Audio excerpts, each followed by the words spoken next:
to you by bookmakers.com.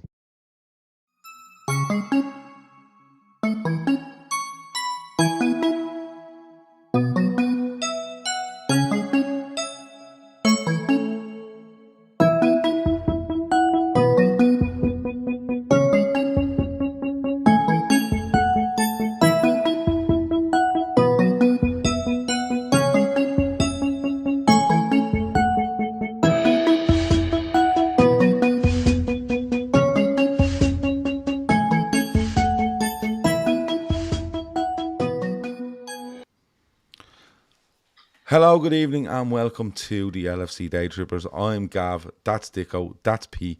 It's winners and losers. Yes, I was in Liverpool a few hours ago, and now I'm home drinking cups of tea, and they taste absolutely fantastic. It is winners and losers. We have two winners, we've two losers. Dicko's picked two, Pete's picked two, and we're going to go through them all. Brought to you by bookmakers.com. Check out their website for all the stats, analysis, articles, and if you gamble, do so responsibly. But all the odds on all the sports from all the bookmakers are there. If you have any questions about the weekend that we've just had, hold them. I'm going to try to get a few of the boys together during the week and we have a little chat about the weekend that was the farewell to Bobby Firmino and others. But winners and losers. P, how are you? All good, all good. Mad jealous looking at the photographs that you guys are putting on Twitter and Facebook. It looked like a fantastic weekend, but all good here in Spain. It was a great weekend. It was a great weekend. Garmax says, Gav hung over the fuck. No, I'm not. It's the best I felt coming home from Liverpool. The most secure I've ever felt coming home from Liverpool, to be quite honest with you. Dicko, you were in Liverpool. Yeah. 90 minutes in the sun at Anfield, and you were scalded. I noticed you yesterday before you went home. You were scalded. Did you have a Yeah. nice weekend? I had a brilliant weekend, yeah, one Yeah. of the best actually. Yeah. Just getting to meet up obviously with you lads and getting to meet up with a couple of mates that I haven't seen for a good while. So it's always good. Like that's the thing, you can't, sometimes you forget it's not just about the football, is it? It's just there's so much that goes on in involved in going to a weekend like that. First game, last game, always the best for me. Yeah, dude. There was a great buzz around the place. I know it was a bit, I don't know, like, it wasn't like people come out of the ground all too disappointed. They come out of the ground kind of going, well, look, we probably got what we deserved this season. But to have the whole thing about Firmino, Milner, Keita, Oxlade-Chamberlain, and then the whole thing that kicked off about, like, how your man Martinez wasted about 75 minutes of that game. But look, I'm sure we get onto it in a bit. But no, it was a cracking weekend. But I am going to try. We met loads of people in Liverpool that just randomly come up to us, right? And this is the only thing I'm saying, because I am going to try to get the boys together probably Wednesday night to have a chat about it. But we met loads of people that just come up to us randomly going, all right, Gav, all right, Shawnee, all right, whatever. And they were telling us who they were and where they were from and just keep up the good work and all. It was great to do. It was actually great. Had some great conversations with them. I don't remember any of their names because I remember nobody's name. But I did meet a girl that knew Steve-O from where Steve-O's dad used to have a house. And I can't remember her name, and she lives in Stoke. So I'm really sorry. I want to say Nicola, but I don't think it is. But I met her just out of the blue. We met a lad from, I think it was one from Warford, one from Tipperary, met us outside the Glenbook and started chatting away to us. We just met loads of people just coming up and saying hello and just having the crack. Like, geez, anyone that came near us was nearly involved in the sing song straight away for no reason. But that's the way it went. But we will talk about it. We will talk about it later on in the week because there's some good stories we can tell, I'm being honest. Winners and losers, though. Pete, I'm going to start with you. We're going to do it the same as last week. Pete, then Dicko by 2, and Pete to finish. Pete, your winner of the week. Shoot. Manchester City. And Okay. not because they won anything that they. Well, let's talk about it. I mean, it's interesting today that Serie A have confirmed that Juventus have been docked 10 points when the original punishment was 15. And I'm going somewhere with that. This is the same Ivan, relation. This is the same thing, like, is it? Because we're done for 15, and I'm only asking because I seen this when I got off the plane. This was yeah, 15, and yeah, and they lodged the appeal, which we need to Right, speak okay. about the Okay. way other countries hammer their sides. You're kind of guilty until you're proven innocent, to be honest with you, which is the way it should be. And then Ivan Toney, who I know was a good few weeks here waiting, but they swiftly handed down a punishment of 8 months of that guy's career. And that's just that.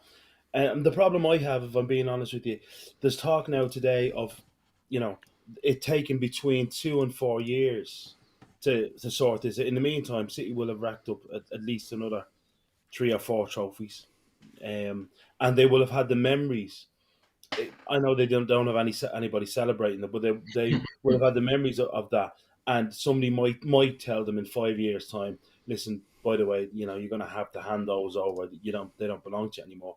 I just think it speaks to the fact that football should be unified in the way it punishes. The punishment should have been immediate. You've got the evidence, and then if City want to appeal, by all means, everybody has the right to defend themselves.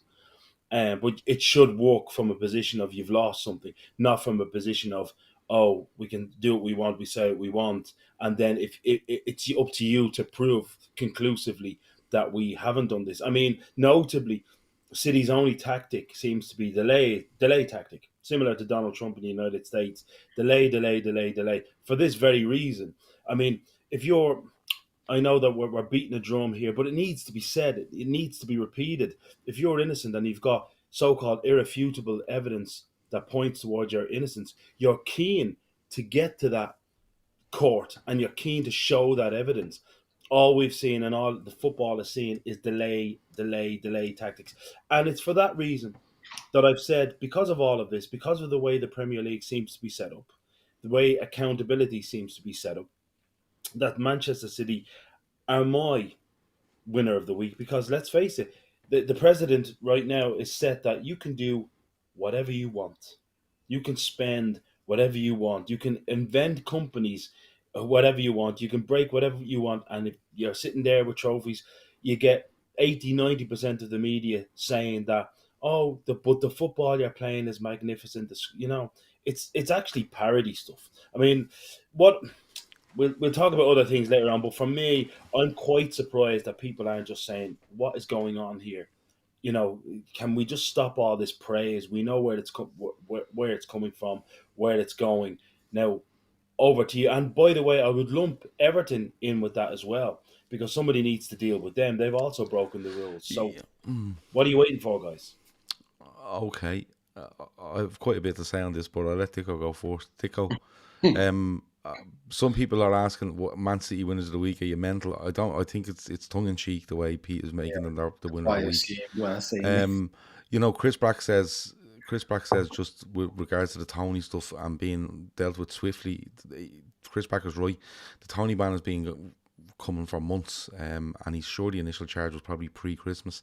We'll talk about that in a minute, but Dicko, timing was strange, wasn't it? Though. Yeah, the time was very strange. But Dicko, look, Anne says it there. I'm sick of modern day football, and she has a point. Yeah. What do you feel on this? Because I found the whole thing yesterday, when they were confirmed champions after Arsenal lost on Saturday evening. I found the whole thing nauseating, to be perfectly honest with you, on Sky.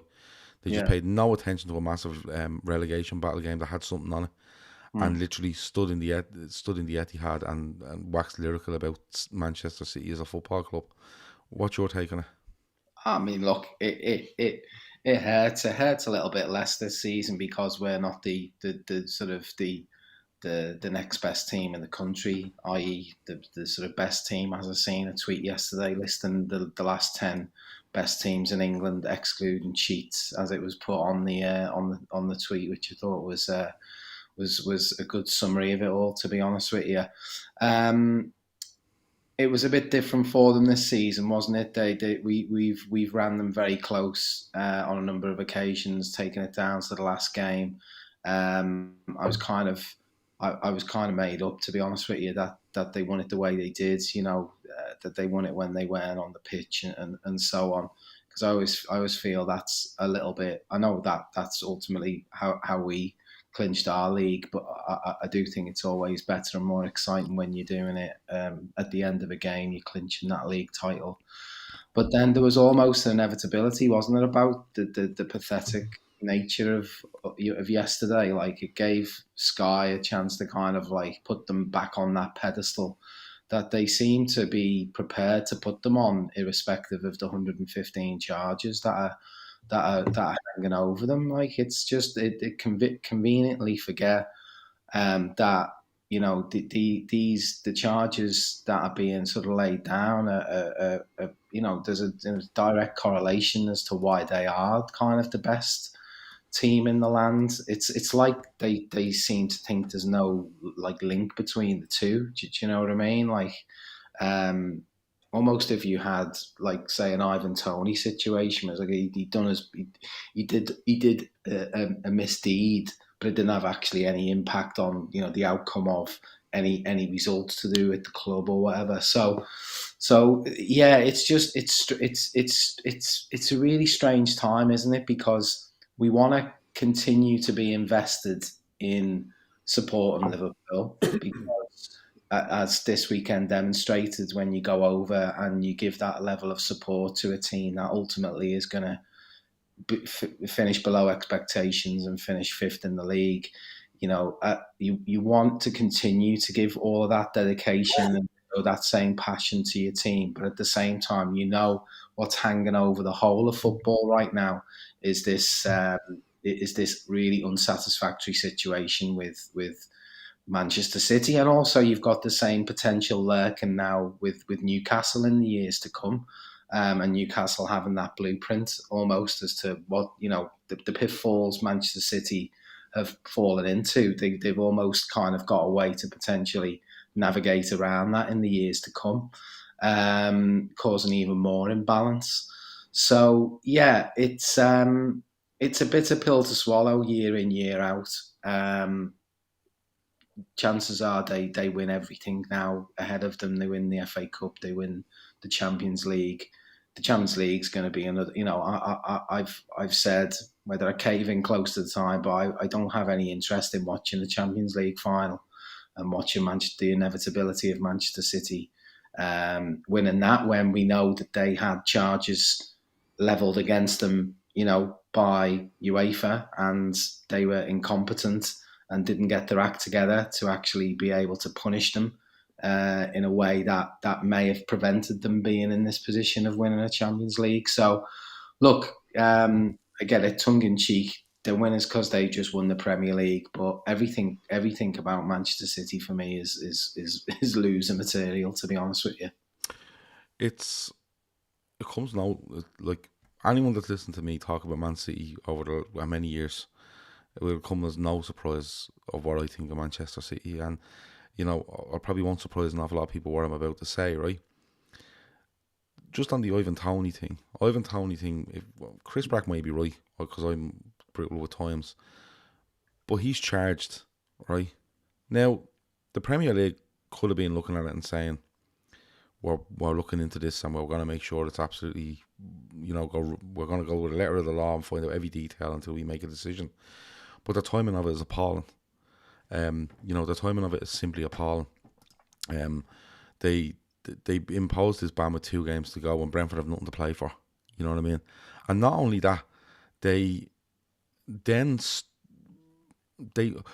stopped Brentford having one of their best players for the last 2 games, and that affects loads of other teams in the league. If you think about it, do you know what I mean? Like, if Spurs say we're a chance to get into the top 4. Now, they lose at the weekend, I get that.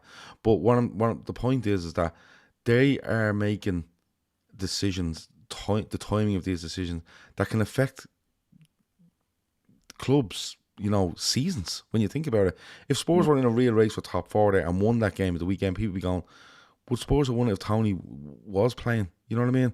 And it's a bit of a weird timing. Now, people are going, 8 months is a bit harsh. It's a 25-game ban you got. When you think about it, the amount of league games, FA Cup, Carabao Cup games he's going to miss is about 25-game ban. How harsh is that? I'm not too sure.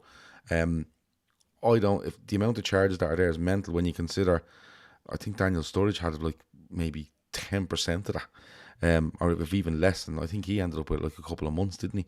So whether we agree with it or don't agree with it, I think the timing of it is appalling. I don't think it bodes well for what's to come in the future with regards to Everton and Man City, despite them both being, I think, 2 massively different situations.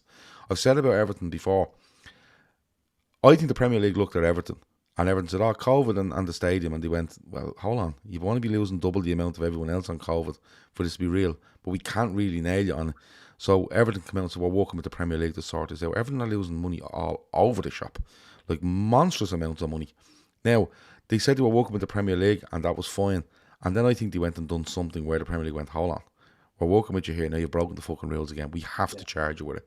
But they're never, I don't think they're ever going to turn around before the season is over and decide it and do something against Everton.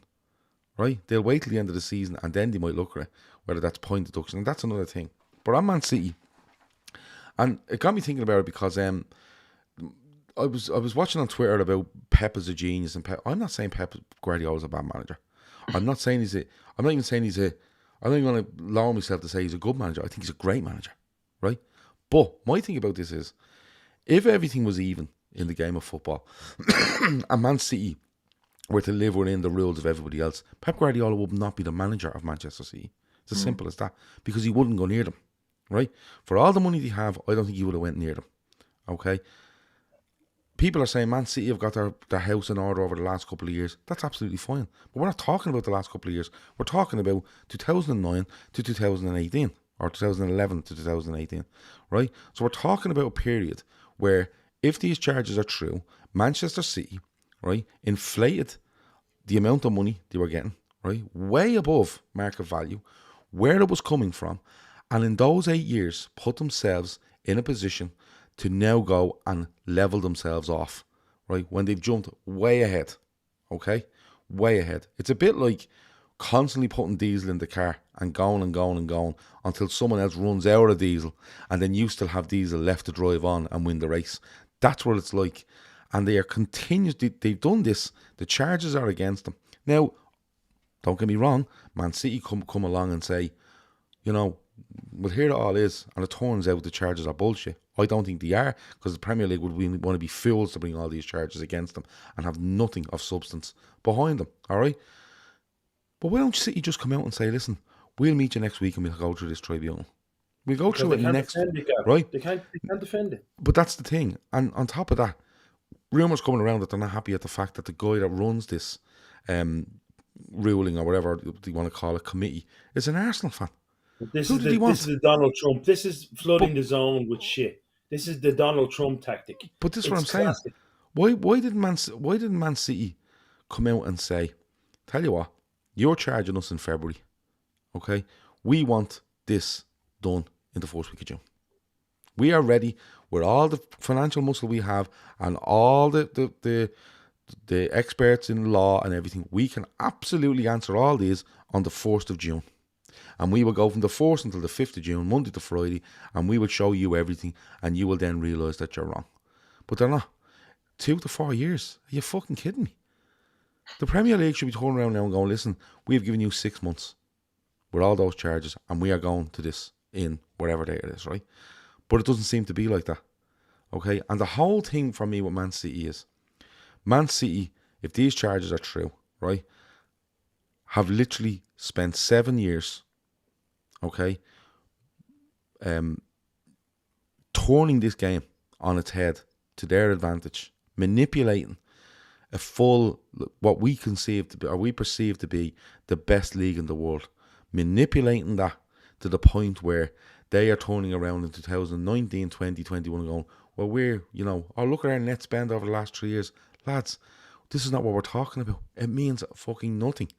What we're talking about is the 7 years where you manipulated this so you could be in a position to turn around and say, oh yeah, we spend masses of money, but we're on a level now, right? It doesn't make any sense whatsoever.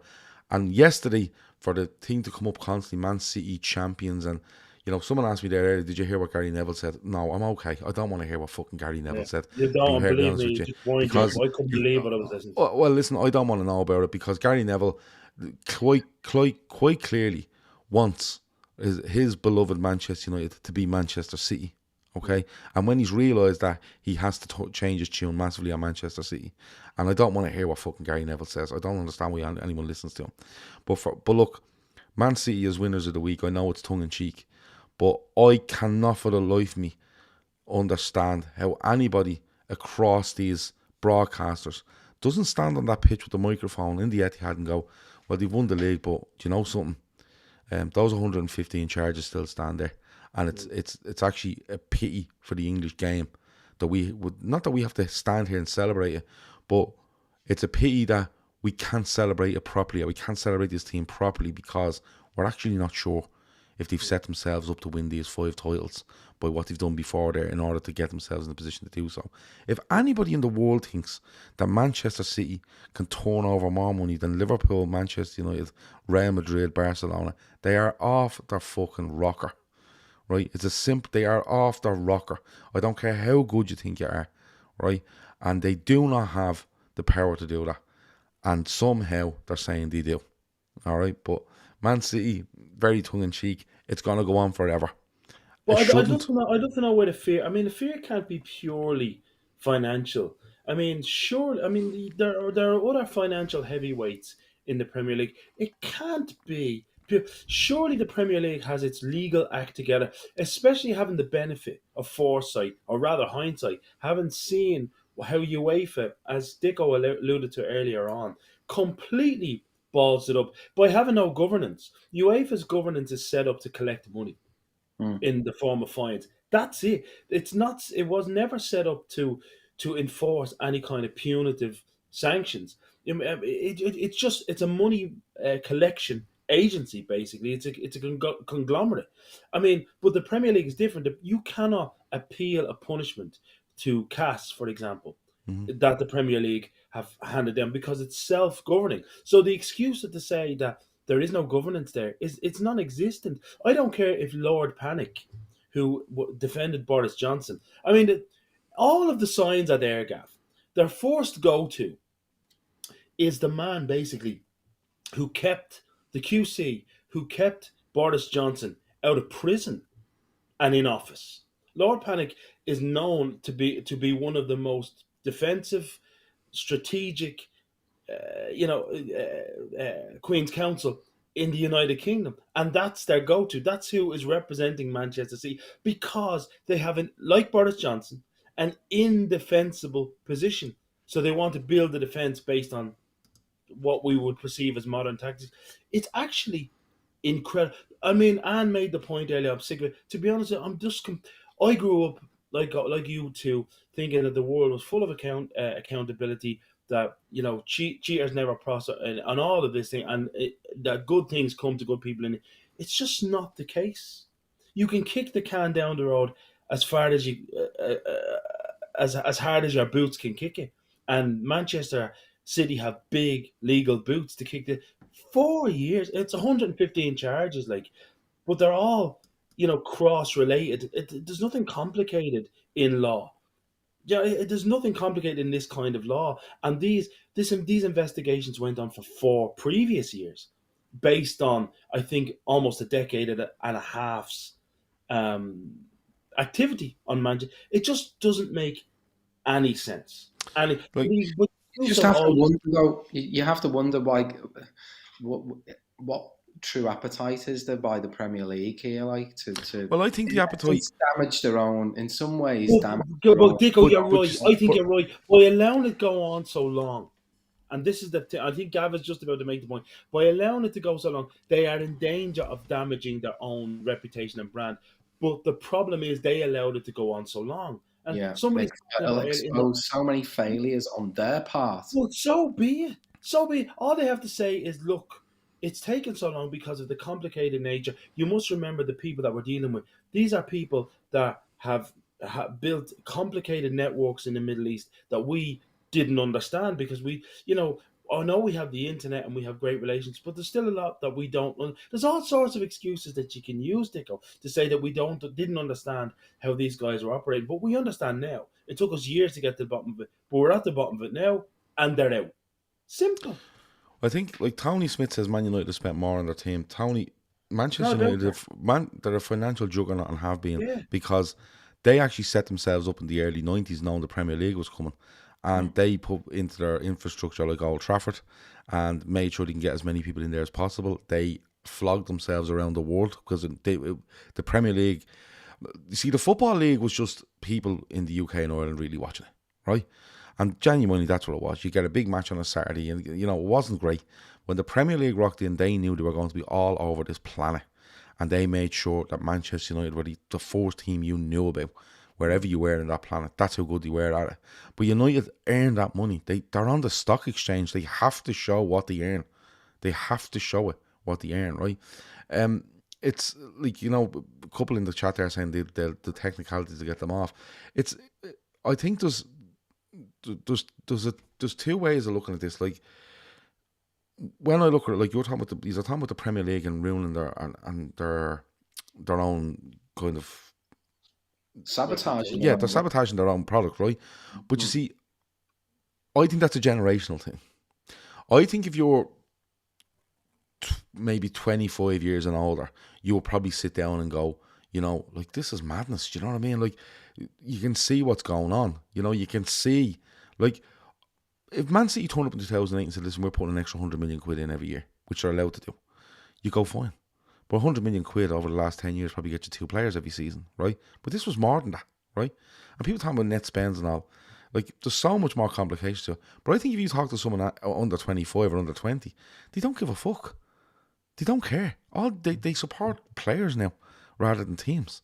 They enjoy they just watch it for what it is. Very simplified version of supporting football. They just watch it and they go, great, and whatever. You know what I mean? Like, I see kids now and they're wearing Liverpool or Man United or whoever, and they're out in the field playing while these teams are on the telly. Yeah. You know what I mean? I was never on the fucking field when Liverpool were on. I was in the house. You know what I mean? And whenever Liverpool turned up my telly, I was there for it. And that's just the way it is now. So they never lose that support. It'll just be a different sort of support. And then you wonder what foundation it all is on, because are we just playing this to the masses that just kind of whatever, you know what I mean? Where I think a generation before that really fucking cared about the integrity of what we're trying to do here. And yeah, I think there's other clubs. I think Newcastle will definitely look at what's going on here and go, let's see what happens here, because, you know what I mean, they may be next. They're going to be under the spotlight now away for being in the Champions League and stuff. But for me, with all of this, the Premier League, I cannot see them bringing 115 charges if they don't have some sort of foundation to them. But they need to act on it. They need to actually come out and say, listen, we are pushing for this to be done ASAP. And don't drag it down the road for 2 years or 4 years or whatever it might be. Because what you're going to end up with is, if City continue to win all this stuff, right, and they may have the best team, they've brilliant players, right, but every time they win a game of football, people go, yeah, but, well, let's see what happens when all this comes out. So it's one that could drag on. I would hate for it to drag on. I'd love us to be sitting here before the start of next season and something's being done on it. I don't think it will, but I've been steadfast in my opinion on what Manchester City are, what they've done, where they are, and I cannot understand for the life of me how people just overlook this. And I think because they've beaten Arsenal to a title, I think some more people are starting to realise it.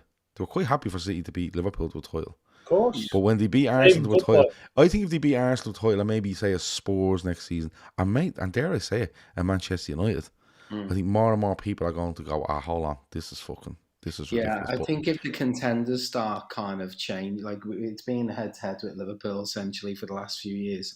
If some of the teams start contending but are being swatted away like flies come the last few weeks of the season off the back of Man City winning 14 straight games as usual, then yeah, it's going to rub a few more people up the wrong way, Yeah. Owen Burke says the Premier League are stuck in a situation where they want to be seen to be able to govern the league themselves and not need a regulator, but they also don't want to upset the mega rich owners. But I get that, Owen. I couldn't agree more with what you're saying and the sentiment of that, right? But the Premier League are stuck in a situation. The Premier League govern this fucking situation. They should dictate the situation, not stuck anywhere. Yeah. You know what I mean? They should dictate the situation. The regulator is coming in, end of story. But the whole thing of upset mega rich owners, right? If Man City were charged tomorrow with those 115 and were told in a month's time, right, you're gone. You're gone out of the Premier League, the Football League, you're gone down to League 2, right? And you're stripped of all those titles between 2011 and today, right? Do you think people would stop watching football? More people would watch football. More people would go, well, you know what, right?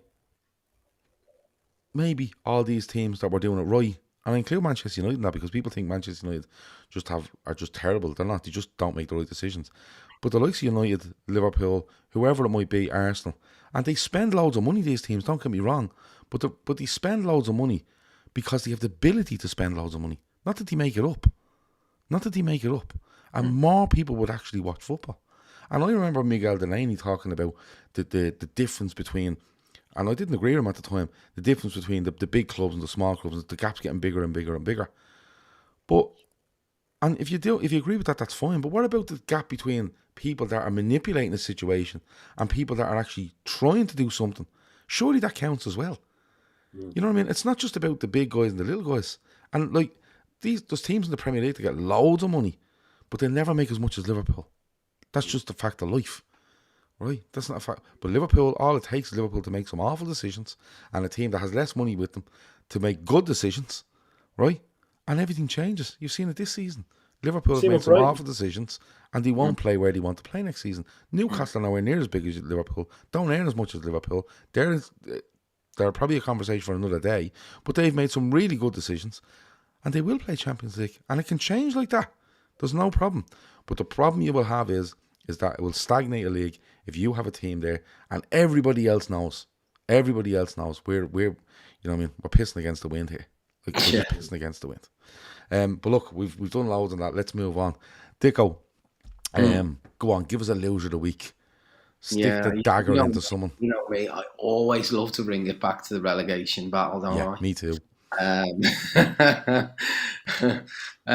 Leeds are the loser of the week, and actually what happened there tonight made it even worse for them, didn't it? Yeah. They slipped, so they need not just their own results plus one favour, they need their own result plus two favours now. Correct. Essentially two things to go for them, so they're in absolute dire straits. They must be a fairly high percentage to go down now. I seen a clip there earlier today of poor Joe as he was doing his watch along for the game against West Ham at the weekend, and the utter despair and depression was there for all to see. Really, I'm sure he started the season off with a little bit of hope that last season wouldn't be repeated, but it's been that and more, hasn't it? I mean, it's amazing, really. Like it only feels like yesterday when there was such a feel good around that club and they got themselves back up into the Premier League. And I think by the time they did get themselves back up, maybe a bit similar to if Coventry or even Luton, I suppose, get themselves back up, there'll be people. That's a mad playoff final, isn't it? Crazy. Never seen. I don't think anyone would have seen that coming at the start of the season. Just quickly, who do you want to come up? Coventry. I'm with you. Luton for me. Luton for me. I want to see how they were deducted 25 points when they went down to the conference. It'd be the biggest swing in the last 10 years of football. That's fair. I want Coventry to come back because I just, the early days of the Premier League, Steve Ogrizovic, it's all the memories flood back. Peter Unlove, all these people, right? But I really want to see how the Premier League are going to manage Kenilworth Road when you have to go through some Ellen's backyard to get into the way. And I really want to see that as well. So that's next Saturday, isn't it? They'd be both rags to riches because it wasn't that long ago that Coventry, they had the big dispute with the stadium. They were playing home games in Northampton. That was probably only about 5-6 years ago. They don't own the Rico Arena, do they? No, they don't. What's his name owns it? Newcastle's former owner owns it. Does Ashley owns it, yeah. Ashley owns it, does he? Yeah. I've been to the old Highfield Road a couple of times years ago, and I had a couple of smashing away days there, I have to say. So got a soft spot for Coventry to be back in. It's a horrible place, though, Coventry, isn't it? No, it's not a nice place, but like never been. There's a few gigs there, I didn't like it at all. Yeah, it's not the nice place, but look. So back to Leeds. So. Similar to what's about to happen to one of them two teams, everyone, like even like if you might have hated Leeds when they were last in the Premier League, so much time had passed by that you were kind of excited to see them back in, what they could bring, and so on. And look, Bielsa was an exciting kind of team and what he brought to the Premier League. A new sort of face and dynamic and so on. We've been catching him in the Championship for the previous couple of years, and it didn't go well for them last season, but they survived, and obviously they make the change. They bring in Jesse Marsh, who I think, Gav, you were kind of Couldn't believe they done it. from day one. You said that this was not the right manager Could for not them. believe they done it. And I've said it to Joe Wayne. You're referencing Joe Wayman there when you're talking loads in the chat. Will know that I told Joe, and I'll go out, but I'll go back and find the text if I have to. And I was like, Jesse Marsh, are you for real? Spoofer. And look, they seem to be doing okay, but the season just started going downhill for them, didn't it? And then they make the change, and then the last manager who was in there was just a complete car crash, wasn't he? Javi Garcia, just absolutely, every time I seen them, they just seemed to be worse. Every week you'd seen them, it was just going in one direction. And then to cap it all off, I mean, when the fans look back at this, to cap it all off, to break the glass in the utmost emergency, Break the gravy boat. and breaking Sam Allardyce. Fuck I mean, that move alone, for that, they deserve to go down, really, to put their future and everything in his hands for 4 games. That was that to me represents a proper bottle job by the hierarchy in that club. Every decision they've made has just seemed to have made the situation worse. And I know they've been a bit unfortunate with injuries, so especially around Bamford. But look, I think they probably knew at the start of the season that he wasn't going to be able to hold up and deliver what they maybe thought they were going to get out of him a couple of years ago. It's just there's nothing. They've tried to change. They've changed the goalie. That hasn't really worked. Everything they've tried, it just hasn't worked, and they're going to go down. I think it's going to be. I think there's going to be a lot of soul searching for that club in the summer. Yeah. Leeds. Yeah. Because I actually think they have a chance to beat Spurs, but I don't think it'll be enough. I think Everton will win and the other two will be gone. Spurs are on the beach. I don't think Everton will beat Bournemouth. They'll probably get a draw. Bournemouth, very good football inside. They'll keep the ball away from Everton, and Everton with Dominic Calvert-Lewin, whatever his name is, being made of absolute porcelain. He's their only real hope of a goal. I think Everton will struggle, and they'll really feel the pressure. But Leeds, for me, yeah, I'd love to see them stay up. They're a massive club. I mean, the first football things I ever found in my house, my Uncle Brendan was a massive Leeds fan when he was a kid, and all his Sabutio sets. He had remember they had the garters on the socks, Billy Bremner and all that, all his shoot magazines, shoot annuals they were from the 70s, late 60s. I found all them in boxes in me nana's attic, and I read them for years and years. So, it's a miracle that I became a Liverpool supporter.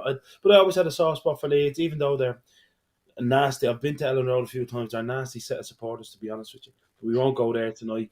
But I think Leeds are one of those clubs that belong at the top table, traditionally. So I'd love to see them stay up. But they've gotten themselves into, one player really encapsulates it for me with them. I look at Calvin Phillips sitting on his arse at Manchester City doing absolutely nothing. People calling him fat every week for not playing. If Calvin Phillips was really interested in his career, and he gave you the impression as a player when he was at Leeds that he was, you're not playing at Manchester City. If John Stones is getting into midfield ahead of you, which is what happens to him, you're saying to the manager, listen, let me go back to where I'm from on loan and play a little bit of football. I'm putting on a little bit of timber. People are starting to notice it from 500 yards away. Let me go and play. I'll come back and play under the genius and see if I can, get back in. But let me go and play. I can't believe that young lad hasn't actually done that. And I think, if I'm being honest with you, it probably cost Bielsa his job, because Bielsa's high-octane football depended on somebody sitting there in front of his 4, behind his midfield, with his finger in the dam. holding it all together, and that was Phillips. Nobody could do it after him. And they looked like, without Phillips, they looked like just a team of headless chickens. Then you get on to Patrick Bamford, who's the worst centre forward I've seen in a long time. In a long time, to be mentioned in the bracket of playing for England, and he has no confidence. He's no physical presence at all. That has cost them. The goalkeeper's a disaster. I mean, older Leeds fans will talk to you about Gary Sprake. 1 minute could literally pull off a miracle save, and the next minute he's letting two or three through his legs in the same way. They seem to have invoked the ghost of Gary Sprake. And then they have the worst fullback I've ever seen in Junior Firpo. He's the worst fullback. He's a fullback doesn't understand his position, and that guy has played in El Clasico games. It's incredible. So they've had no luck, and they lost a good manager. They lost a good, but it was like the perfect storm of 5 or 6 things that have happened to a club in the space of 6 months that have made them go from where Dicko said, very exciting that Liverpool went there when they were forced, and we couldn't breathe. I know we beat them 4-3, but you could see that we couldn't breathe. And before that, we were kind of steamrolling teams, and it was the first time I remember thinking teams can actually keep up with us fitness wise. Leeds were the first team to make me kind of say that, but within 6 months they've gone from that to zero. And I think losing Calvin Phillips and not getting him back, a good manager gets him back on loan for 6 months and stays up. And you're right, Gav. Jesse Marsh has come in there with a PowerPoint presentation, probably, and convince people that he understands the game. Knows nothing about the game, obviously. And, brought in a few fancy Dans, Winston McKennie that he knew from the international setup, running around. Winston McKennie is a headless chicken running around. That's why he didn't make it where he is. It's ridiculous what's going on. So yeah, they'll go down, and they didn't have to. They're one of those clubs didn't have to go down. At least Leicester will go down if Everton don't go down. Leicester will go down, and you'll know why, because those lads have down tools and they're thinking about the clubs they're going to be at. Like Fat Harvey Barnes knows he's going to get a big contract somewhere, probably Tottenham. Madison knows he's going to be a big time Charlie somewhere else, and they've no keeper. So you know why they've gone, and because Jamie Vardy's 36. They know, they're going to, but there's absolutely no reason for Leeds to go down, and they're going. I'd feel sorry for Joe Wayman because I love Joe. He's one of the nicest fellas you'll ever come across. But I've been banging this drum at Joe for ages. And you talk about goalkeepers, you talk about, like, Bamford done something in the turbine. I was sitting in Liverpool in a pub and this game was on. And Bamford done something in the first 3 minutes, and when he done it, I went, these are going down. He burst past one of West Ham centre halves down the left hand side, and genuinely all he had to do was take a touch anywhere in towards goal, and he was clean through on goal. And it looked like he changed into a camel, right? And he just kept kicking the ball straight in front of him. His legs were all over the shop, and then he realised, I've kicked it too far, and he just ran the ball over the end line. It was mad to watch, right? Jesse Marsh was never the right appointment. I think they bring him in near the back end of the season before this one. And they managed to stay up our way at Brentford on the last day of the season. And he was never the right appointment. I liked some of the players they brought in. Like Aronson. They've brought in some good players, right? But Jesse Marsh, right? Leeds were all action, chase you around, blah, blah, blah. Jesse Marsh had this big idea where all 11 players should be in the middle of the pitch. Because if you stay in the middle of the pitch and keep the ball in the middle of the pitch, you have more chance of scoring because the goal is in the middle of the pitch. Now, honestly, right, if my mate said that to me, I'd be bringing him down to be checked out, right? He needs to be looked at, this fella, right? They had no idea what they were doing. The players didn't sue, right? They were signing these wide men, and he doesn't want to play wide. They had full-backs standing beside their centre-backs during the game. And all this room out wide where teams were just hitting diagonals, putting the balls in the box and scoring goals against them. And I said it to Joe weeks ago. The reaction to big moments in football games is fucking appalling. And I include them scoring goals themselves, right? They played against West Ham yesterday. And they were really good for the first half an hour. Really good. They had West Ham penned in. They were winning second balls. They were getting it wide. The variation of what they were trying was great. Couple of long throws, get down, get wide, get crosses in, have a few shots from the end. They were really good. They score. And the reaction after they score is shocking. Because they don't know how to handle any situation they're in. They equalise. There's an equaliser for West Ham, right? And their reaction is appalling. West Ham go 2-1 down. Leeds are 2-1 down in this game. And they are walking around as like it's a fucking Legends game or Anfield, right? Yeah. And I'm kind of going, are we actually, am I watching this? A team that are on the brink of relegation, 2-1 down away to West Ham, who've played on Thursday night, by the way. And they aren't breaking their bollocks to do it. Their reaction to any situation in games, for me, is shocking. They will go down. Because I think Everton will beat Bournemouth and that's game over. I think they will beat Bournemouth. Leicester have West Ham. Leeds have Spurs. But I think they go down, and I've seen it coming for ages. Absolutely ages. And I kind of get your point, P, about why Leicester are going down. Leicester are going down because they held on to a manager for far too long. Far too long, right? And Leeds, part of what they done was they appointed a manager which was wrong. And then they held on to him for too long. But when they made the next appointment, they should have made an appointment with a long-term view. Everyone knew Javi Gracia coming in was never seen beyond this season, regardless. And that puts things in people's heads. That puts things in players' heads. What's the plan here? What's going to happen at the end of the season? Is another manager going to come in and not want me? And the uncertainty around everything at that club, with the appointments he made, and fucking Sam Allardyce, would he give me a break? You know what I mean? So, they're going to go down, and everyone has seen it coming.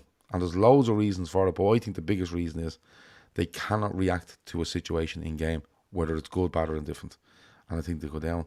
Dicko, staying with you, your winner of the week.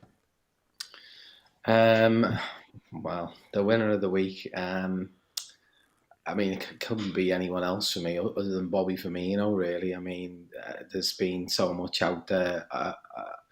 I couldn't even bring myself to watch the content yesterday that was being like thrown out there from the club. I think it just needs to give it a couple of days before I could like pluck up the courage to actually watch it, because I know it's all going to be so emotional. But there's been that steady stream of stuff, hasn't there, from the club, and then obviously yesterday, the mural. He comes out there. Some of the lads were lucky enough to be tipped off by Toney, which they were extremely thankful of, and they managed to go up there and see Bobby and his family, and there was probably about 100 fans up there when he signed that mural. Very emotional, apparently. His father, very emotional. I know I can only sort of really go back to, I guess, when Gerrard left and the wave of emotion that was at the club then. He's an absolute club legend, isn't he? And the send off that the club gave him on Saturday was very fitting, really. Not only was that fitting, but it was fitting that he scored in his very last game at Anfield as well. It was almost written in the stars. It was a great poacher's goal. He would often score in his career kind of when you didn't expect it, but there was certain amounts that was so predictable that he'd score yesterday. It was just a shame that he didn't come on and get the winner, because obviously we'd had a goal disallowed earlier on for absolutely no reason whatsoever other than we'll get on to that in a minute. Subjectivity of the refs and the officials and whatnot. So it should have that was the only sort of downer, really, that it was what was taken away was the fact that it should have been a winner and keeping us in this Champions League race right until the end. But I mean, the other thing as well about, like, I know it ended up being set up around the 4 players leaving, but let's face it, I'm not. Maybe Milner would have merited it, but I'm not sure. I think the club just ended up having to do it that way because it just would have looked so bad. Yeah, you can't leave the other 2 out. You can't. Like your kids at Christmas. Yeah. Yeah, you just had to do it. You are bold, but But it was Bobby's. Let's not get away from the fact that it was Bobby's show. It was Bobby's moment. There was a brilliant banner on the Kop of him kissing the it was the World Trophy, wasn't it? It was the World Club Trophy, which he obviously scored in. It was there was so much joy solely connected with Bobby. I think that's why the results almost become a bit secondary at the end, and the refs almost managed to kind of steal the show. And in some ways, that did come in the order of kind of importance. In the end, it was Bobby, the officials, and then it was the result sort of thing. But thankfully, I don't think anything could really have stole his moment. And when you think about his career and the fact that he did win it all, I got a bit irritated with some people being referred, other players leaving the club being referred to as having won it all. No, he truly did win it all, and he was a true contributor. You think about how important he was when we were at our most lethal with those three lads up front, Mane, Salah, Firmino. Like that front three was just through that period and the goals being spread around them. But that period where he was playing, he was practically playing fullback, wasn't he?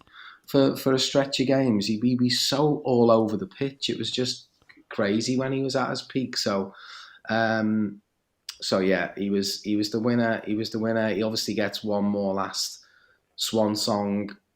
It depends, I suppose, what happens with United. If we're locked into fifth place, maybe he does get a start against Southampton. So don't bet against them getting another one or two goals to add to that tally. I think was it 110? Was it? I heard them say on the stadium announcements 110 goals. Might have that wrong, but an immense career. P. Bobby Firmino, winner of the week. Yeah. Have you taken in the content from the club since Saturday? Dicko's refusing to watch it. He thinks Liverpool are scumbags for putting it out. Well, I'm still annoyed that they've allowed it to happen. They've allowed them to leave. I don't. To be honest, I still don't understand it. We don't have. All the potential that Nunes has and Gakpo certainly has, none of them have the intelligence that he has. You don't. The true mark of a great player is when you name a position after him. I only ever really seen, what's his name from Chelsea, the defensive midfielder, Makelele, having a position name from, and then there was Firmino. To be honest with you, there's been games where you just, he's sitting on the bench and you're looking for something just a little bit intelligent to move people out of positions, particularly when teams sit off against us. And he's the only man really that can move back forwards around. We're talking about him as if he's 36 or 37. Bobby Firmino's 31. It's ridiculous in 2023 we've allowed this to happen, to be quite honest with you. And I still can't get my head around that part. We're still waiting for them to find an agreement, with him. It's not like he's a speed demon. He's, breaking the lines with pace. You could do... Bobby Firmino is like, for me, what Teddy Sheringham was from Manchester United. Probably, obviously better. Let him do his thing. Let the players, Salah do what he does around him.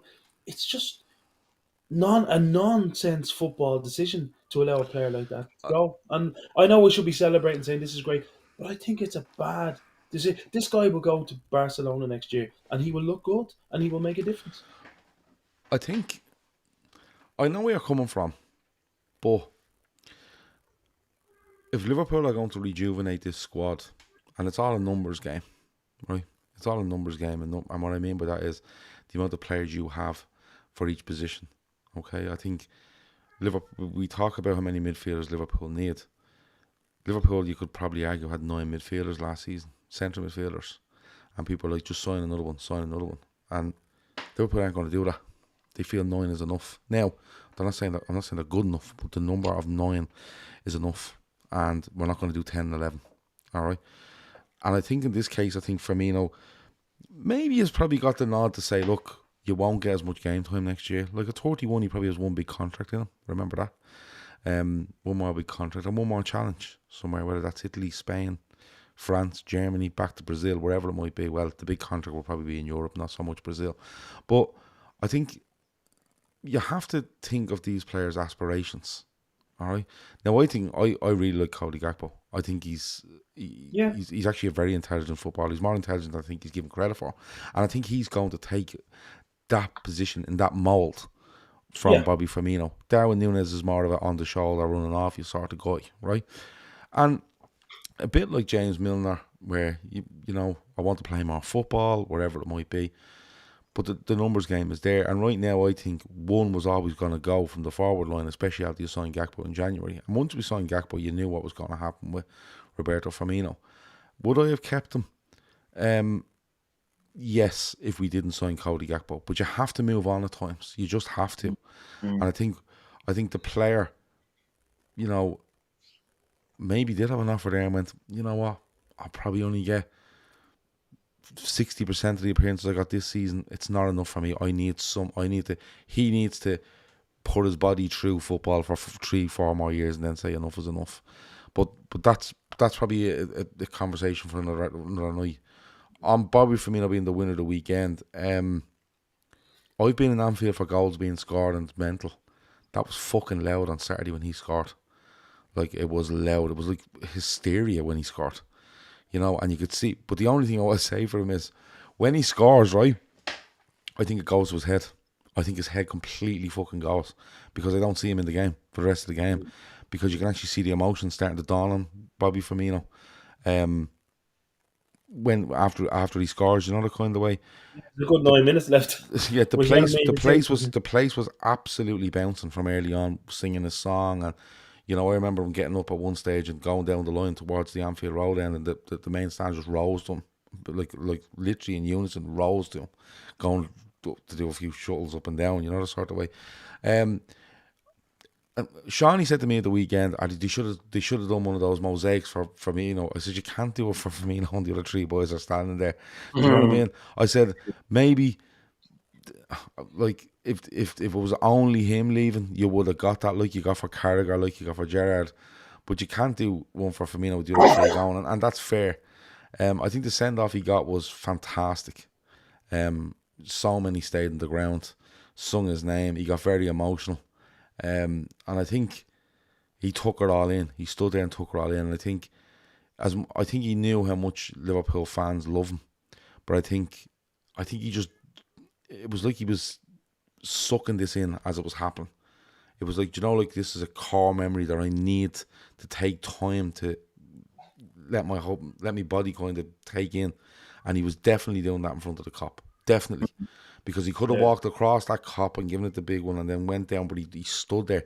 And it was like he was, you know, really not enjoying the moment, but really making sure that he didn't lose the moment. He'll always remember it. Now, he can knock on the telly anytime he wants and watch it. But personally, in his own self, he was definitely doing that. He got a brilliant send-off. I think it's the right time for him to go. Because I don't want to get to Bobby Firmino where another year down the road, he has a few injuries. He's not scoring many goals. He's not really in the team. You're kind of going, Firmino's still there. You know, the sort of way. He's leaving, I think, on the right stage. Not at his peak. Not useless by any means. But he's leaving where you kind of go, what a fucking brilliant player with Liverpool. And he'll always be remembered as that. Whereas I think if a player goes on a year or two more, you kind of go, yeah, but what did he don't fuck off for the last 2 years. Like, do you know what I mean? And that starts to taint the whole impression of him. So I think it might be the right time to go. But he goes, I said it last week, he goes as Liverpool's Bobby Firmino. Forget fucking Brazil and Hoffenheim or whoever he signs for. He goes as Liverpool's, and he will always be Liverpool's Roberto Firmino. I think it's a massive loss for his family that he's leaving Liverpool, judging by what I've seen over the weekend and how emotional his family got about it as well. We've lost a great player, a great person from the club, but the send-off, I think, would, under the circumstances of him leaving with another three lads who deserved the send-off as well, by all means, the manner of it was absolutely outstanding. And I'm with you, Dicko. I'm happy for that to be winner of the week. Anything else before we go? It was quite unique, wasn't it? Because if you think, you know, I know obviously you mentioned Carragher, Gerrard going, and we know they won things with Liverpool, but like, this is kind of like the first person we've got to send off who was so instrumental and pivotal to that period of, you know, obviously it's not dominance because we're up against Manchester City, but like it was the finest stretch of football in recent memory that this club has given to the fans. And obviously because of the way Sadio Mane left last season, he didn't get anything like that. He would have been, if circumstances would have played out differently, he absolutely would have been given a send off like that. You know, Bobby's a special person, has got a special place in Liverpool's hearts. So he was always likely to get this type of send off. But, you know, it made you think. I had a conversation with someone yesterday about, my God, what's it going to be like the day that it arrives if Jurgen Klopp decides he's going to walk off into the sunset? What's Anfield going to be like on that weekend and that day? You know, these are the things that are coming further down the line. You know, we are going to have to say goodbye to some of these players in years to come. This was the first big, you know, momentous piece of that, I think, and it really showed in its difference. You know, for me, that particular send off. We're way over time, but here we go. PGMOL, my God, we could talk about this for a bit. PGMOL is your loser of the week. Shoot. Now, before we go on, anyone that hates referees talk, turn us off. I don't want to hear you moaning about it. Just turn us fucking off. I'll tell you where we're at. We're at 1 hour and 1 minute and 21 seconds. So if you're listening to the podcast later, and when I put it out as audio, when you get to 1 hour, 1 minute and 21 seconds, just knock us off if you don't want to know about refs. But honestly, if you think this shouldn't be discussed after the weekend, I genuinely don't know what to say. But just knock us off, because I don't want to get dragged with people going refs again. Yeah, it's fucking refs again. PGMOL, shoot. Not going to debate it. The reason they're my losers of the week, to be honest with you, is because very, very simply, I refuse to debate this over the weekend. I got dragged into a conversation earlier on tonight with Dale Johnson, who looks at football like an American footballer correspondent looks at it. Is he the VAR guy? Yeah, he's from ESPN. Yeah. And he's very, very technical. In fairness, he knows his stuff. However, to debate this is to give it credence.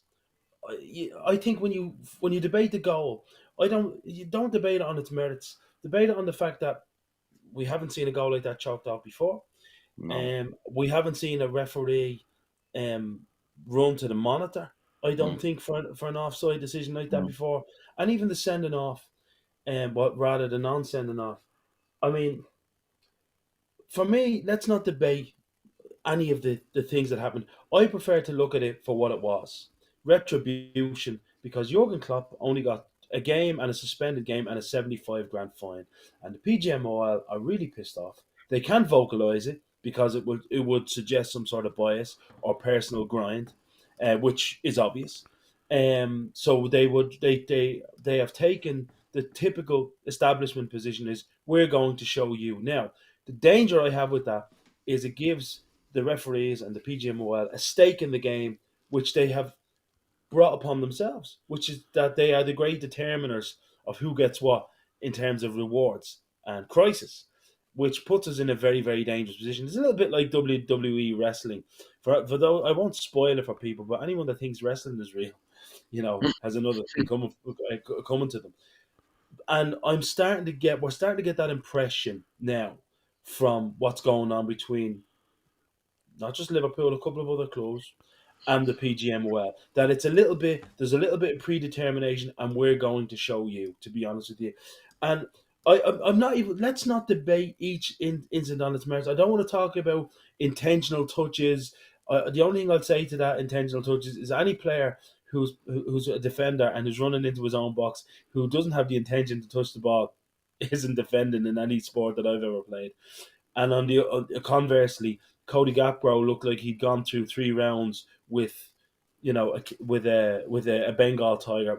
Let's not debate, because the debate is to validate it, which is to dignify it. Let's not do that. And what I was waiting for this weekend was anybody, to stand up in the studio and say, listen, I'm not going to dignify this with a debate. Can we talk about what it's really about?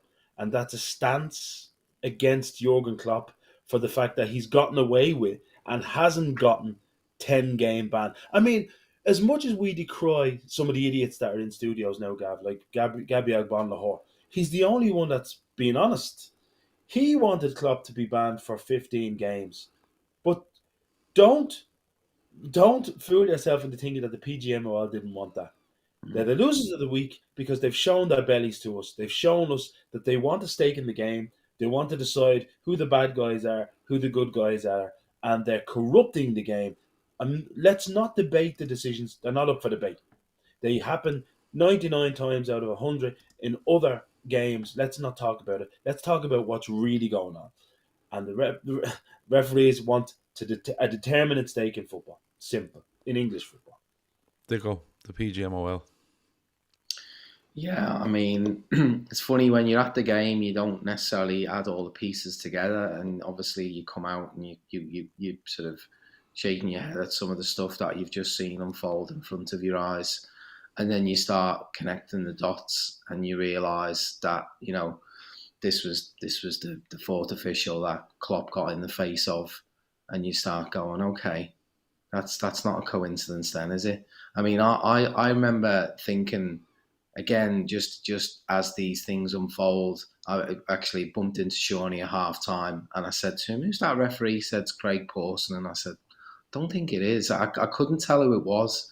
I recognised the usual suspects, but he was strolling around the pitch with some the body language was, for me, was all wrong all through that game in terms of how he was seemed to be, sort of acting towards our players in particular.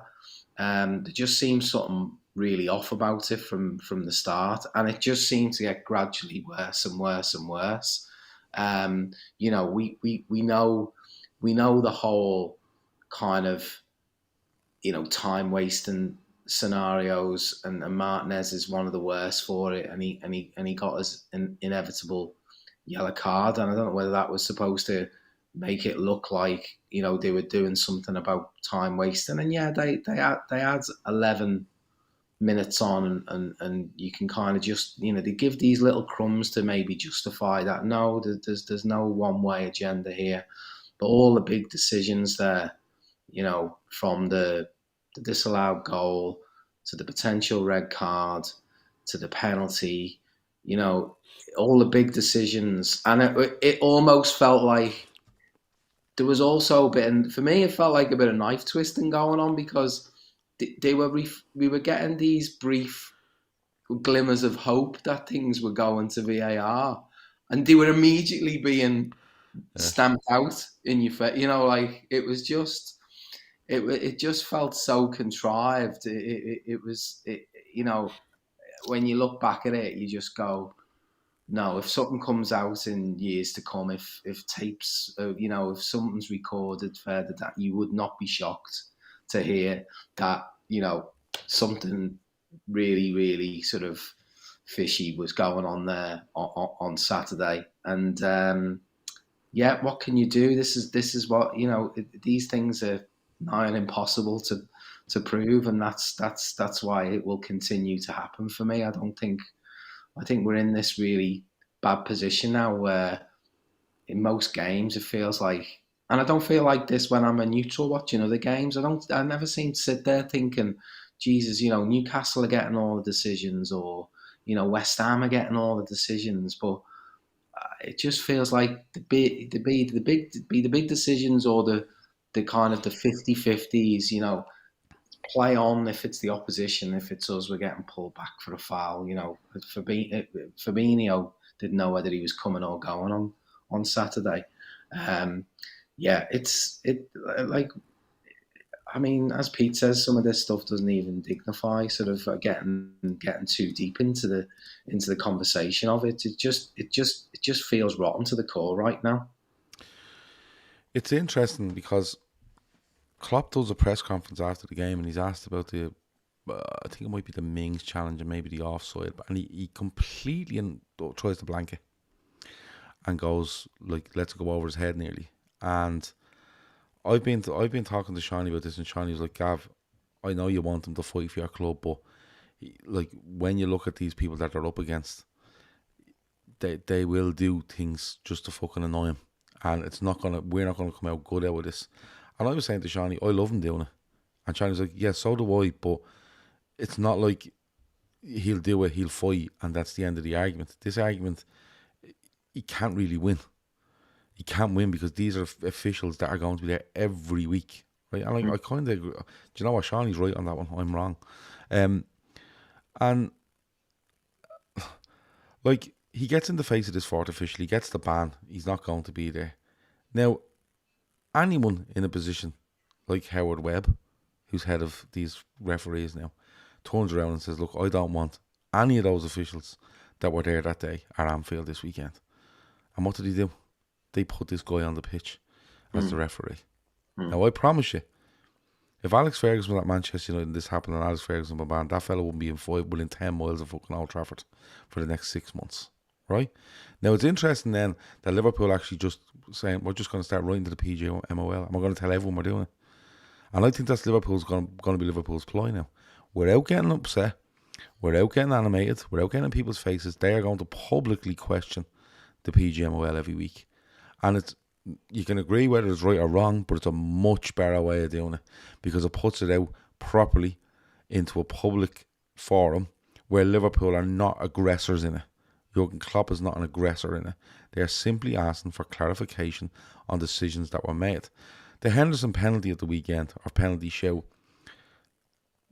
Kev O'Sullivan and Emma were sitting in the Anfield Road end, about 15 rows from the front, nearly on line with it. And they were like, they just couldn't believe their eyes it wasn't a penalty. Shawnee Lawson is sitting at the sideline looking straight into it. And he just couldn't believe his eyes when it wasn't a penalty, right? Now, that might be a bit of bias from them, lads. But I asked them after, I said, lads, was it? And they were like, Gav, it's a penalty. It's a penalty, right? You move on then. Now, I've kind of switched my opinions on this. The Mings one in the ground I thought was a red card, right?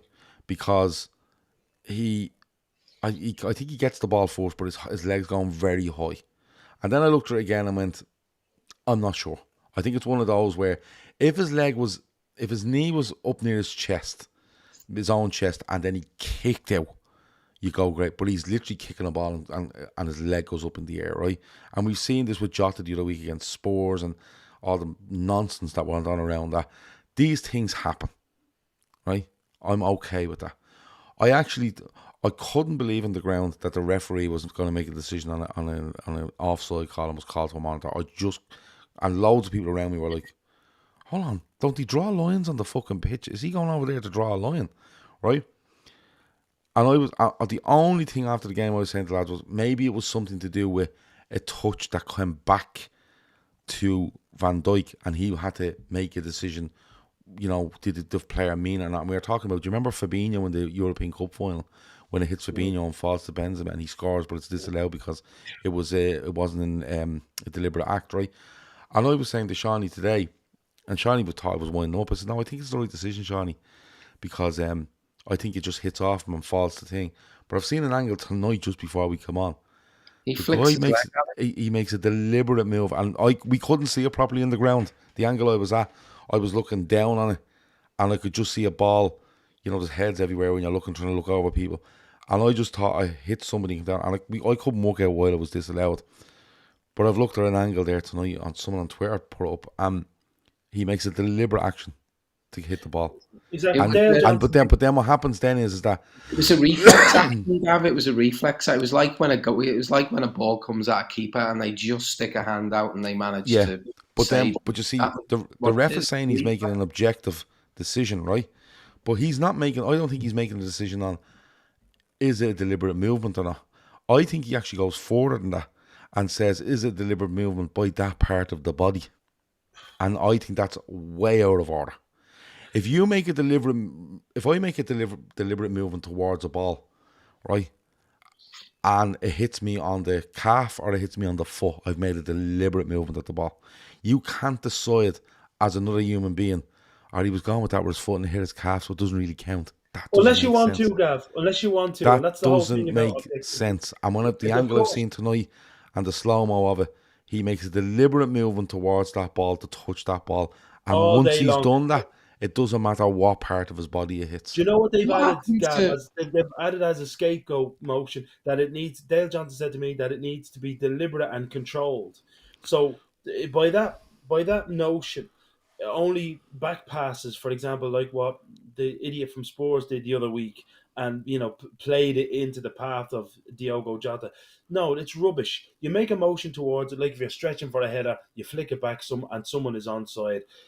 The fact that it had to be debated, thought about, he was called to the monitor, it screams of find a reason to chalk this off. Yeah, and that was how it was feeling in the ground, actually. And And That's what it what was. happened? What happened with the whole concept of clear and obvious error as well? I mean, the goal wasn't disallowed. The flag didn't go well, up. it was So- not. You see, it wasn't a clear and obvious thing where he made the decision on it. I think it was they checked it for Flag offside, stayed which down. all goals are checked for offside. Why didn't the flag go up and then Right? them? No, I then- don't think. But I think the goal goes in.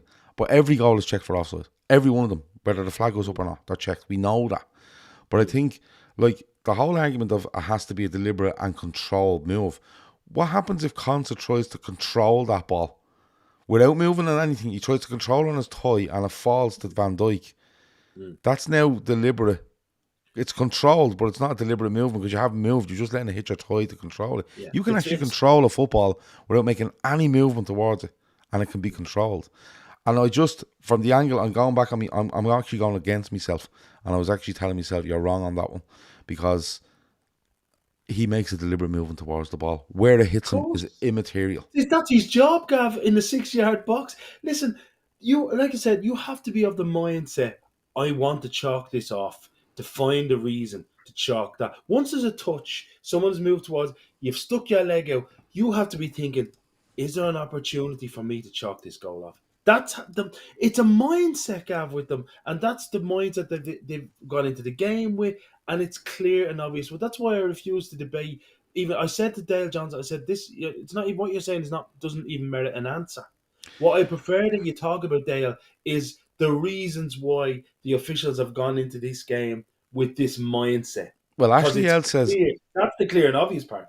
Ashley L says the key words: if the pass, attempt to gain possession, or clearance by the player in control of the ball is inaccurate or unsuccessful, it does not negate the fact that the player deliberately played it. Right? And that follows up with, it doesn't have to be controlled. Right? Well, there's Dale Johnson's argument gone out the window. Thanks, Well, Anne. if that's Maybe true, you- yeah, because get involved on Twitter and put that a quote in Dale Johnson's face. yeah, because you see, I think if that ball comes across and Luis Diaz heads it, and it hits, Constance just running back, and it hits him on the chest, the arm, the leg, the thigh, anywhere, and falls to Van Dijk, the rule is bollocks, but the rule is there. You kind of go, it just hits off Constance and it falls to Van Dijk. Van Dijk is in an offside position, even though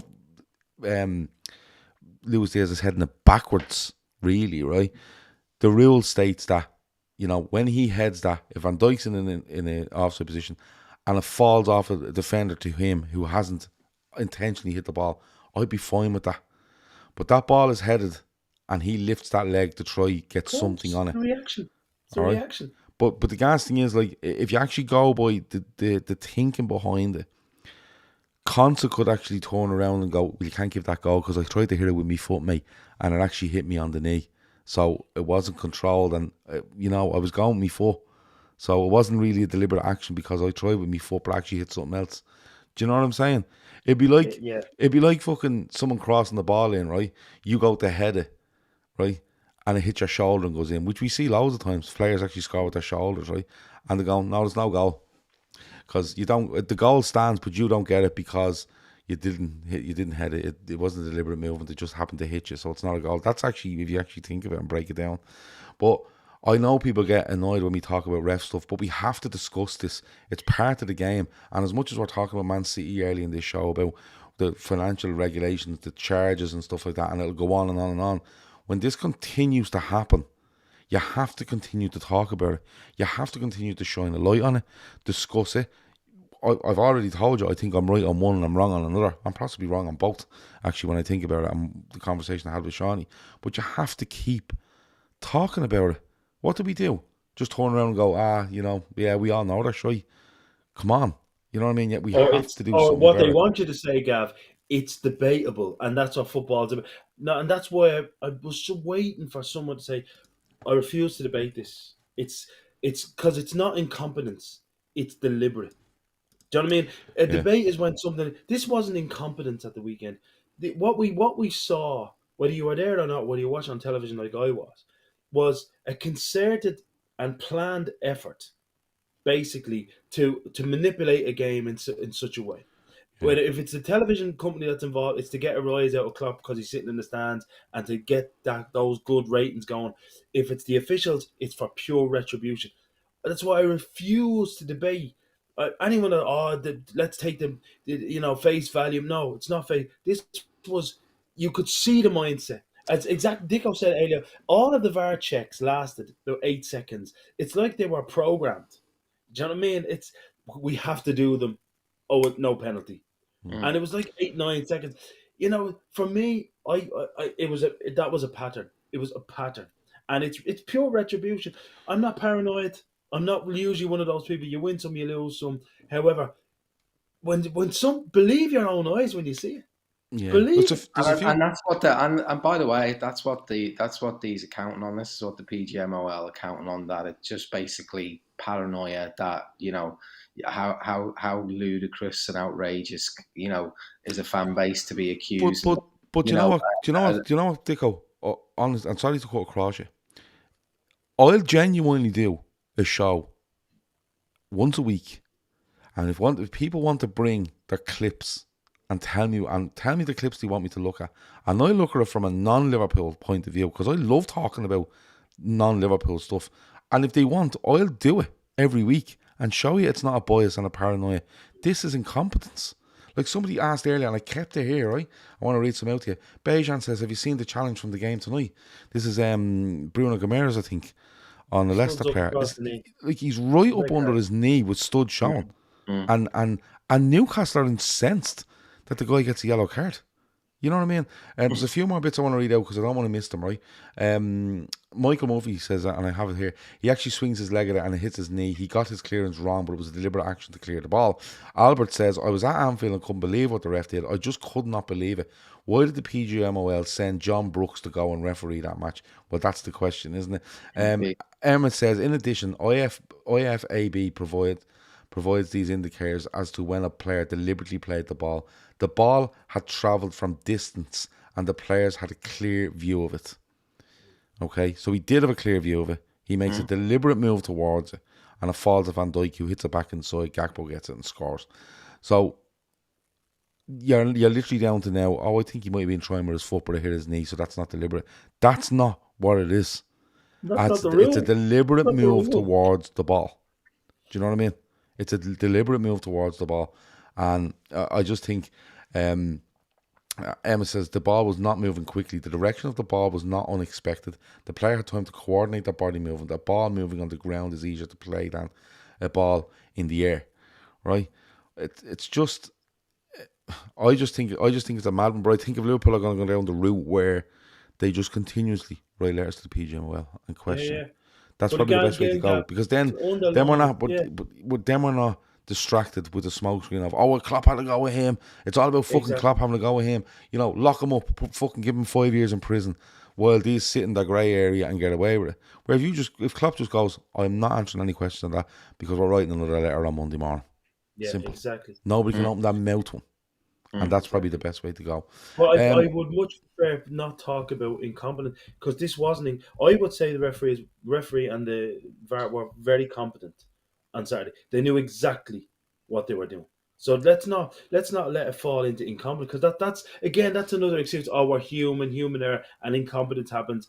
We'll learn for the next time. No, I would actually say you refereed and controlled that game masterfully, but the decisions that you made are what I'd like to question, because it's like, into a different area. But when you look at the time wasting on Saturday, right, the cop was actually counting out loud to the referee.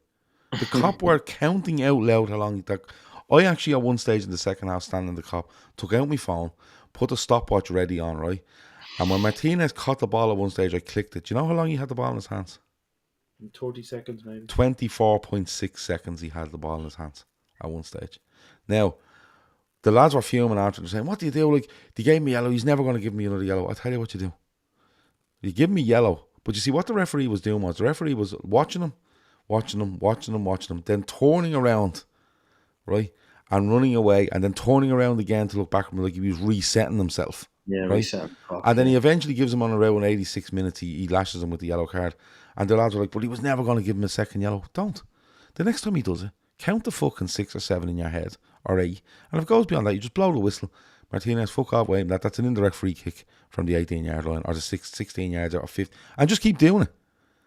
Just keep doing it. And say to them, listen, I'm going to do this, and if I have to give 3 free kicks against you for time wasting here, I will send you off. And just keep giving indirect free kicks in the box. Yeah. It's what happened to Simon Mignolet done it. Do you remember Simon Mignolet in the Europa League? I think it might have been against maybe Bordeaux or something. And he literally holds the ball in his hands for too long. And the referee just goes, here are you. Blew the whistle. Free kick, go back in your goal. They scored for me. They actually fucking scored for me at the Cop end. And he had the ball in his hand for 22 seconds. That's what you do. You penalise him by giving free kicks in the box. And then he'll stop. It's the new grappling from corner kicks. Is fellas like Martinez doing that. Until referees actually punish it, it won't stop. But it's like, if a player goes to time wasting, he gets a yellow. And then you'll just get a ref going, your time wasting that throw, boom, throw the other way. Simple. But if Martinez is standing on the edge of his box, and Martinez is watching what the ref's doing, by the way, you can see it. He's waiting for him to turn, and then he's waiting. And then when he turns, the ref was nearly taking a step towards him, and then he was kicking it. Right? And this was going on and on. Just start giving free kicks. The rules are, if a keeper holds the ball in his hands for too long, it's an indirect free kick for the opposition from wherever the goalkeeper is standing with the ball. 6 seconds, isn't it? Just continue. I don't know if the 6 second rule is still there, but there must be. 24 seconds is too much. 20 seconds is at least a reasonable. Okay, 10 seconds, I've no problem with. But 24 fucking seconds, and that was just me just hitting the stopwatch once. At one stage, the cop counted to about 26. You know what I mean? And just keep. And Bajan says it's the dark arts. Apparently, it's not the dark arts. The dark arts is getting you a little nudge in, and pinching fellas, and going that you might get down a bit easy to get a free near the end of the game. Everyone does it. Carvalho versus Grealish the other week.